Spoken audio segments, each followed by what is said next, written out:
Fala pessoal, tudo bem? Bom, hoje é dia de falarmos sobre os dados do fechamento do segundo trimestre e nós vamos explorar os mercados de Rio de Janeiro e também de São Paulo, falando mais especificadamente sobre o mercado de escritórios, então acompanha aí no vídeo.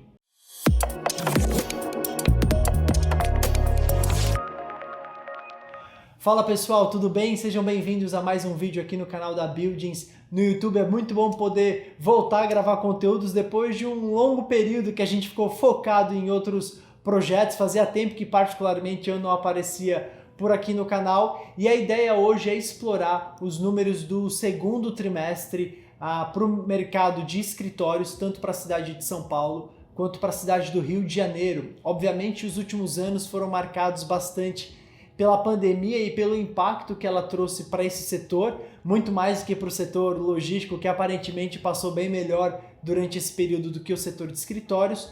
Mas agora, fechando o primeiro semestre de 2022, nós temos mais certezas do que dúvidas sobre esse setor, então vale a pena fazer um compilado de tudo que a gente passou nesses 2 trimestres do ano, tá? Então, bom, eu vou começar com o mercado de escritórios no Rio de Janeiro, fazendo uma análise aqui muito mais rápida e trazendo os números macro da cidade, os clientes que utilizam a plataforma CRTool muito em breve, ou até esse vídeo sair, já estão acessando os dados com todos os detalhes do fechamento do segundo tri, mas dando um panorama geral, a cidade do Rio de Janeiro segue com um estoque de edifícios corporativos na casa de 5,5 milhões de metros quadrados. Essa é uma das principais características ali da cidade do Rio, que a gente já vem falando nos últimos anos, que é uma boa notícia para a cidade, que a atividade construtiva ela é basicamente zero. Nós temos alguns empreendimentos em construção, mas que estão num processo de construção há bastante tempo. A gente vê que os desenvolvedores estão segurando a entrega desses empreendimentos e também alguns estão passando por uma fase de retrofit, mas já também com locatários prontos para ingressar nesses edifícios assim que eles que tiverem o habite emitido, ou seja, então hoje na cidade do Rio de Janeiro nós praticamente não temos um edifício em construção que virá a mercado de forma especulativa, ou seja, sem um inquilino já pré-definido. Então o estoque ele segue o mesmo comparando o primeiro tri de 22 com o segundo tri de 22, e já que nós tivemos uma absorção líquida positiva, obviamente a taxa de vacância cai. Então a taxa de vacância no trimestre anterior, que estava por volta de 26,5%, esse trimestre a gente está fechando com 25,9%, 26%. Ou seja, a taxa de vacância ela caiu um pouco, mas pelo menos acaba sendo uma boa notícia para o setor corporativo do Rio de Janeiro. Então se o estoque está igual e a vacância está caindo, quer dizer, obviamente, que a absorção líquida foi positiva, ela foi positiva na casa de 20.500 metros, de novo, aproximadamente, eu estou trazendo alguns números aqui arredondando, só para vocês em casa entenderem como que está a performance dessas cidades. Um ponto sempre curioso sobre a cidade do Rio de Janeiro e que infelizmente acaba atrapalhando a evolução do mercado de escritórios é que ela acaba não tendo um crescimento recorrente, ou seja, quando a gente olha historicamente desde 2005, a cidade ela tem alterações muito grandes entre trimestres com absorção líquida positiva e trimestres com absorção líquida negativa, principalmente quando a gente dá um highlight apenas no mercado corporativo de alto padrão. Ou seja, ainda que a absorção líquida desse trimestre tenha sido positiva e essa sempre é uma boa notícia para a cidade, não quer dizer que no trimestre seguinte novamente nós teremos uma líquida positiva, ou seja, ela não serve como tendência, mas serve apenas para exemplificar o momento que a cidade passa agora. Um outro ponto interessante sobre a cidade do Rio de Janeiro é que quando a gente dá um destaque apenas nos edifícios de alto padrão, são algo por volta de 130 torres corporativas, a taxa de vacância ela permanece a mesma no primeiro tri e agora a evolução para o segundo trimestre de 22. Basicamente porque a absorção líquida ela acabou zerando. E eu estou falando bastante de absorção líquida, se você não conhece esse conceito, tanto de absorção líquida quanto taxa de vacância e outras coisas que eu vou aprofundar nesse vídeo, a gente vai deixar aqui no card no YouTube um outro vídeo onde eu explico esses 8 índices que você pode aprender para acompanhar essas análises de mercado imobiliário. Então, se você não conhece, vale a pena ir no vídeo aqui na sequência. Então, como a absorção líquida ficou basicamente zerada, então quer dizer que não houveram movimentações no Rio? Não, houveram. Nós registramos uma uma absorção bruta na casa de 30 mil metros quadrados. Então muitas empresas se movimentaram. Só que entre as devoluções que aconteceram e as absorções, acabou que o mercado praticamente não teve crescimento ou redução de metros quadrados ocupados. Por isso que a líquida está muito próxima a zero, então a taxa de vacância permanece estável para edifícios corporativos de alto padrão na casa de 39,5%, 40%, o que ainda é muito alto. E como destaque no Rio de Janeiro, para essas empresas que tiveram absorção líquida positiva, ou melhor, para os edifícios que registraram absorção líquida positiva, a grande maioria deles foi do setor público, prefeituras ou ministérios que acabaram expandindo ou fazendo novas locações nesse segundo trimestre, o que confirma uma tendência na cidade do Rio de Janeiro de muito tempo, onde esses setores são os principais ocupantes da cidade, os principais tomadores de novos espaços. Nós tivemos algumas outras empresas do setor de instituições de ensino também absorvendo nesse segundo trimestre de 22, o que é um highlight importante para a cidade. E aproveitando que você chegou até aqui, deixa eu te fazer um convite. A gente produz conteúdos semanais também de forma escrita no portal da revista Buildings. Então a gente vai deixar na descrição desse vídeo o link para vocês acessarem e consultarem também tudo que nós temos feito, matérias com novas tendências, com números de mercado, vale a pena vocês ficarem antenados por lá. Então, bom, dito isso sobre Rio de Janeiro, vamos passar agora para a cidade de São Paulo e trazer alguns highlights da cidade, olhando primeiro todos os edifícios corporativos antes de focar em micromercados, tá?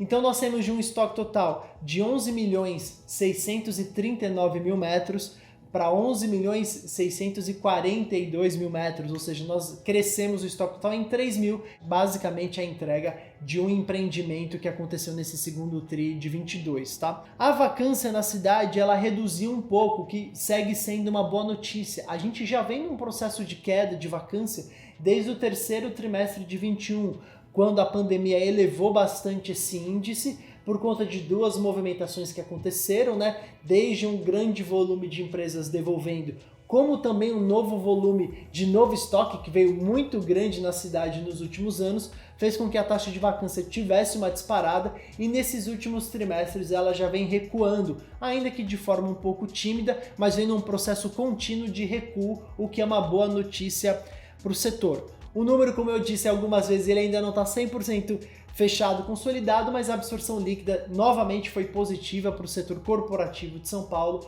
por volta de 28.000 metros quadrados, o que fez com que essa taxa de vacância reduzisse de 20,9 para 20,6, 20,5, alguma coisa nessa ordem de grandeza.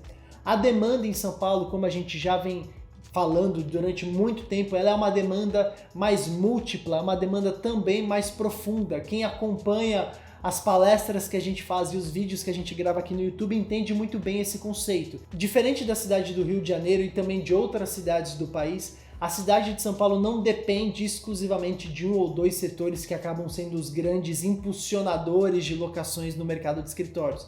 A cidade é muito múltipla e tem empresas de diversos segmentos com grandes ocupações aqui. A gente pode citar que nesses últimos 2 anos, desde o período de pandemia, a gente tem um crescimento muito grande das empresas de tecnologia ocupando a cidade. Um exemplo que a gente pode dar, e para quem também acompanha os nossos podcasts todas as sextas-feiras, então para isso se inscreve no canal para você não perder o que está acontecendo. Vocês já viram que a Shopee, que era uma empresa que não ocupava basicamente nada, de fato não ocupava nada do ponto de vista de escritórios na cidade no começo do ano passado, agora já tem uma ocupação relevante em edifícios de altíssimo padrão. Então esse é um exemplo que mostra como a cidade de São Paulo cresce não apenas com a própria expansão das empresas que já estão aqui, como também de novas empresas entrantes no mercado, o que faz bastante diferença para um crescimento mais contínuo. Então quando a gente olha esses índices da cidade, onde eu vejo o estoque total crescendo, mais uma absorção líquida maior do que esse novo estoque, o que faz com que a taxa de vacância caia, ela nos mostra que a cidade de São Paulo aparentemente já passou pelo pior quando a gente olha do ponto de vista de impacto da pandemia. Ou seja, nos últimos trimestres a cidade já mantém índices positivos de absorção líquida, queda de vacância. Um outro dado interessante também que nos deixa mais seguros com relação à perpetuidade desse processo de queda de vacância é que a gente tem uma atividade construtiva muito pequena na cidade de São Paulo. Está por volta de 450 mil metros quadrados. Obviamente que quando a gente compara com o Rio de Janeiro, que eu acabei de dizer que é quase zero, 450 mil metros é bastante metro quadrado.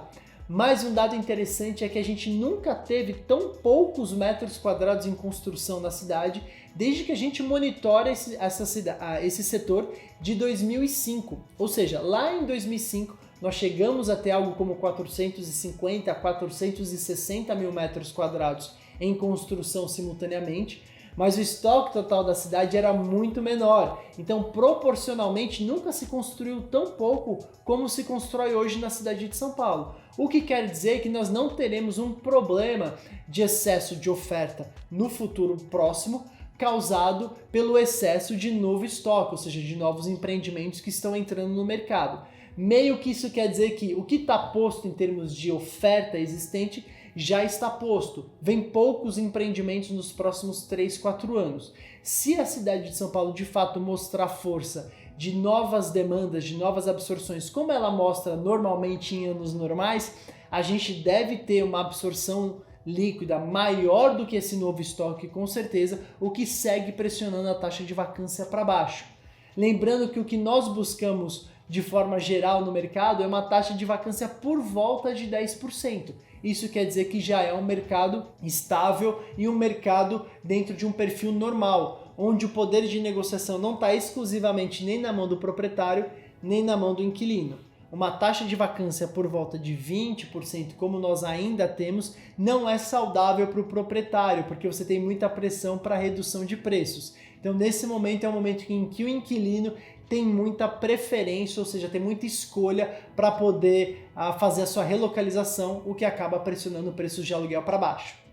Agora, como eu disse anteriormente, a cidade de São Paulo é uma cidade muito grande, muito plural, e a gente não pode colocar todo mundo dentro do mesmo cesto. Então, Fernando, você está dizendo que, como a taxa de vacância está em 20%, todas as regiões estão sofrendo com pressão de preços para baixo?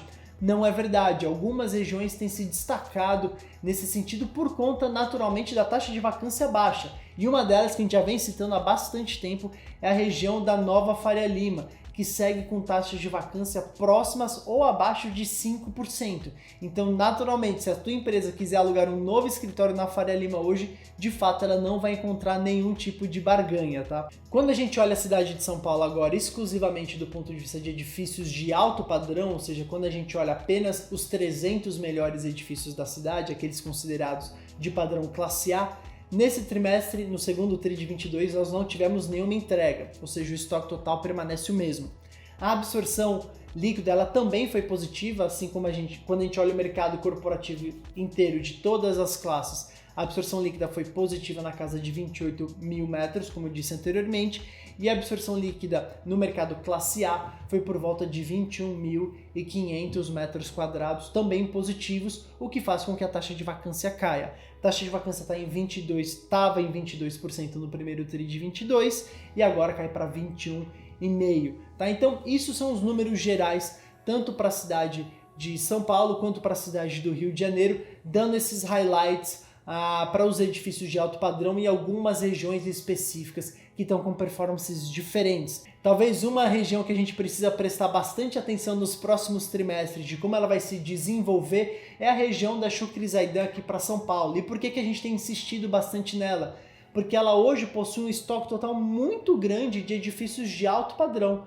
Quando a gente olha exclusivamente os edifícios de padrão AAA ou os AAAs que todo mundo fala, a Chucri Zaidan hoje possui mais metros quadrados até do que a própria Faria Lima.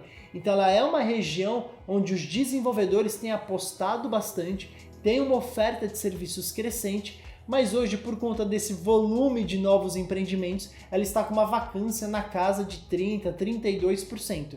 Então ela talvez vai servir como um grande termômetro nos próximos trimestres, para que conforme a taxa de vacância reduza nessa região, talvez outras regiões também tenham uma pressão menor de preços. A gente já falou sobre isso num vídeo também aqui no nosso canal no YouTube e a gente vai deixar esse card aqui ou na descrição também para que vocês possam entender esse conteúdo com mais profundidade sobre a Shukri Zaidan que a gente gravou. Então é isso, pessoal, essa era a análise que a gente queria trazer para vocês com os números do segundo trimestre de 2022. Se você ainda não conhece a plataforma CRTO, que é o sistema de mercado que a Buildings possui, é um sistema que você consegue, através de uma assinatura, ter um acesso a todos esses dados que a gente está trazendo aqui de forma consolidada. Vocês conseguem ver região por região, prédio por prédio e chegar também até no detalhe de conjunto, quem ocupa, quem é o proprietário, qual que é o preço pedido para os espaços que estão vagos, quais são os valores transacionados daqueles espaços que já estão ocupados. Enfim, você tem mais de 15 anos de dados históricos dentro do CRTO. Então, se você acompanha o mercado imobiliário, provavelmente você acompanha porque você está aqui assistindo esse vídeo, não deixa de conferir e entrar em contato com a gente para agendar uma apresentação dessa plataforma. O nosso e-mail vai estar aqui embaixo também, então manda para nós que vai ser um prazer atendê-los. É isso, deixe seus comentários aqui embaixo, deixe o seu like, se você acompanhou todo esse conteúdo até o final, muito obrigado, não deixa de se inscrever também para acompanhar tudo que a gente vai fazer agora nas próximas semanas e eu te vejo no próximo vídeo.